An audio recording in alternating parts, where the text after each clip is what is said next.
Hello guys, welcome back again sa ating YouTube channel, no, The Action Man. Una sa lahat, may galab shoutout po sa lahat ng mga kakamping at sa mga hindi man mga kakamping. Kung interesado ka sa video ito, patapusin mo na hanggang dulo at huwag nyo nang kalimutan na i-like at i-share ang ating video para malaman naman ang ilan sa ating mga kababayan na nagtutulog-tulugan sa katotohanan. So muli naman nagbabalik ang nag-iisa niyong host na si The Action Man para magbigay ng komentaryo at reaction sa mga mainit ng issue ng bayan. So ito ho mga ka-action, mga kakamping, no, may gusto lang ho ako na i-share sa inyo. Alam ho natin na sa panahon ngayon ay maraming kumakalat na mga maling informasyon para manlinlang sa ating mga kababayan or for views lang ang kanilang interest. Pero kung titingnan ho natin ang kanilang video at YouTube channel ay madalas ho sila na gumagawa ng kwento at i-upload sa kanilang channel ho mga ka-action. Ito po ang nag-viral na video na kung saan nag-ano nga ho ng audio na boses ni Mr. President Bongbong Marcos, pero ang nasabing YouTube channel ay na-cut down na po. Very good. At ito pa, hindi lang po yan ang channel na yan mga ka-action, kung hindi marami pa ang nagpapakalat ng maling informasyon. Isa na rin po itong channel na Kylie TV ho mga ka-action. Kailangan malaman nyo po ang totoo regarding nga po ang pinapakalat nila sa West Philippine Sea na para bang pinapalabas nila na nagkakaroon na ng putukan o digmaan. Ito nga pong sinasabi ko sa inyo na kapag voice over lang ang ginagamit ng isang content creator, wag na wag ho kayo maniniwala. Kasi kung titingnan nyo o panoorin nyo ang nasabing video, kasi madalas grabe ho sila mag-caption, halos nakakabuhay ho ng patay. Kaya binubuksan ho nyo at binubuksan natin para panoorin kung totoo. Pero madalas wala naman sa video ang nasasabing nila sa caption, di ba? Kaya ito ho, maging aware ho tayo mga ka-action, mga kakamping, dahil mainit ang usapin na problema na kinakarap ng gobyerno natin dyan sa West Philippine Sea laban sa China. So ito po, panoorin po natin ang explanation ni isang reporter nito. Dahil mainit na usapin ngayon ang balikatan at ang tensyon sa pagitan ng Amerika, Pilipinas at China sa West Philippine Sea, napaka-popular pong paksa ito ngayon sa social media. Sobrang popular na marami tuloy ang sumasakay. Hindi naman po problema yan dahil meron naman tayong freedom of expression. Pero minsan may mga sumasabit. Gaya nga po ng tinukoy natin sa YouTube channel nung Lunes na nagpapalabas ng deepfake audio ni Pangulong Bongbong Marcos na umunay nag-uutos na ng giyera sa West Philippine Sea.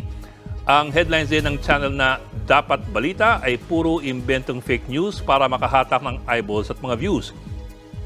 Awa ng Diyos, matapos natin ibulgar ito ng Lunes, ang YouTube channel na yon ay naka-down na po. Pero hindi pala ito nag-iisa. May iba pang mga vlogger na gustong humatak ng mga views sa pamamagitan po ng medyo alanganing paraan. Ito po ang isa sa kanila, ang Kyle TV. Kung susundan mo ang kanyang mga video at babasahin mo ang mga headlines or captions, aakalain mo na may digmaan na at patayan sa West Philippine Sea. Halimbawa, nung isang araw lamang, ito po ang headline. China, gumanti ng missiles, nagpalipad din ng missiles sa South China Sea. 2 araw po lang po yan, pero meron na pong 43,000 views dahil sa kanyang clickbait na headline na wala naman sa mismong laman ng video. Yun lang, parang ayos lang yan sa maraming Pilipino na mag-react lang pero hindi naman talaga nakikinig. Meron na pong higit 70 komento, marami nagtatawag na ng bakbakan, may ilan nagtatanong kung nasaan yung storya. Ito pa pong isa, ubusan na ito ng lahi. Ayon sa nakakatakot na caption, tinamaan agad ang fighter jet ng China. Meron na po yung 35,000 views. At ito pa ang isa, barko ng China, pasasabugin ng American Navy at Philippine Navy. Ito pang isang kapansin-pansin. Ini-edit ang mga video na ito para magmukhang bahagi sila ng mga mainstream news programs. Halimbawa, sa storyang ito na pasasabugin daw ng US and Philippine Navy ang isang Chinese ship, ginamit po ang intro video namin dito sa Frontline Tonight. Yun lang, mali-mali naman ang konteksto. Ang sinabi po namin, pasasabugin ng US at Philippine Navy ang isang retiradong Philippine Navy ship na binuo or made in China. Hindi po papasabugin ng isang barko ng China. Napakalaki at napakadelikadong kaibahan po yun. Minsan, Pinagtatagpi-tagpi din ng content creator ang mga totoong interviews ng mainstream media na sinisingit sa gitna ng kanyang mga video para magmukhang lehitimo ito. Pero ano ang aktual na naman ng kanyang mga video? Ang mga video ay madalas mga publicly available video clips ng military training, mga exercises, or mga news clips. Ang script naman ay tungkol sa West Philippine Sea pero madalas din ay wala naman talagang masyadong laman. Kapansin-pansin lang na parang AI voice ang ginagamit sa ilan. Ang Tagalog na voice-over minsan mali-mali o wala sa konteksto ang pagkakabigkas na madalas ay problema sa mga AI text-to-speech programs. Halimbawa, ang galit ay nagiging galit, ang nagpapalala, nagiging nagpapalala. Minsan, ang script ay parang teksto na translated lamang. Sa isang voice-over nga, binasa pati ang period o yung tuldok.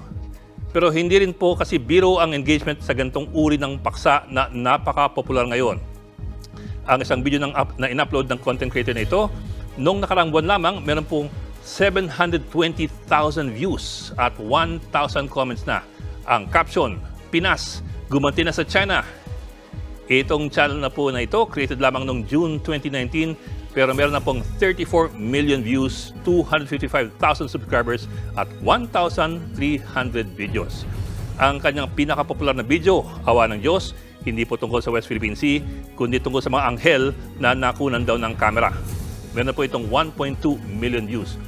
Para po malinaw, hindi naman po bawal maniwala sa mga ganyan. Yun lang sa mga seryosong paksagay ng West Philippine Sea, marami pong naniniwala agad. Pero meron ding hindi. Ito po ang ilan sa mga komento. 1990 pa itong video mo. Nasaan ang sinasabi mong pinasabog na fighter jet? Ang layo ng title mo sa report mo, ayusin mo. Pero ang problema rin kasi, naniniwala sila na talagang news report ang kanilang pinapanood. Ito pa po ang isa. Ayusin ninyo ang balita ninyo. Kung walang bago, huwag kayo magbalita na ikakatakot ng mga tao. Pero yan din po ang isa pang problema. Parang hindi na po alam ng mga tao ngayon kung ano ang balita, ano ang pantasya, at ano ang opinyon. So yun na ho mga ka-action, mga kakamping no, napanood na po natin at nakita na po natin ang mga channel ng mga fake content creator. Di ba? Oh, ito po ang hangarin ng ating programa. Ang i-on the air, ang mga fake na mga vloggers para malaman nyo kung sino-sino ang mga vlogger na ito na mga sinungaling. Oh, di ba? Oh. Hindi ho tayo mag-base sa maraming views o maraming like. Mas maganda pa rin ang manood tayo sa mga legit na mga social media platform kung totoo ba ito. O kung kaya, i-search ho natin. Mabilis lang ho yan, mga ka-action, mga kakamping. Kasi ito ho ang mga ganitong klase ng mga taho-taho ng mga vloggers na ito, ng mga walang hiya, ito ng mga vloggers na ito na wala nang ginawa kung hindi gumawa ng kwento para kumita, para magkaroon ng views, dapat ho talaga ito maparusahan. Hindi lang ho sana makat down, di ba? Sana mahuli ho ang mga ganito. Kaso mahirap po siguro anuhin kasi wala po silang mga mukha sa kanilang YouTube channel, kaya mga voice over lang. Kaya madalas ko din ito sinasabi sa aking mga kaibigan, wag na wag ho kayong maniniwala sa mga voice over. Mas maganda pa rin kayong maniwala sa nakikita nyong mukha. Maaring may mga sinungaling man din at gumagawa din ng kwento, pero 80% to 90% ang nagpapakita ng mukha ay nagsasabi ng katotohanan. Ang 10% yan ay mga sinungaling. Di ba? Nakakainis lang ho ang ganitong sitwasyon. Nakapwa natin mga Pilipino ay niluluko ng ating kapwa Pilipino. Eka nga, habang may nagpapaluko, may mga manluluko. Kaya para matuldukan ito, tulong-tulong ho tayo para ma-take down ang lahat ng mga sinungaling na mga YouTube channel, no? Alam nyo na ang gagawin nyo, di ba? I-report nyo lang, sabihin nyo kung anong gusto nyo sabihin, na itong video ito ay walang katotohanan, o di ba? Yan lang po ang tanging paraan natin para maibsan o matuldukan ang mga sinungaling mga vloggers katulad nito na mga voice over lang ang ginagamit, di ba?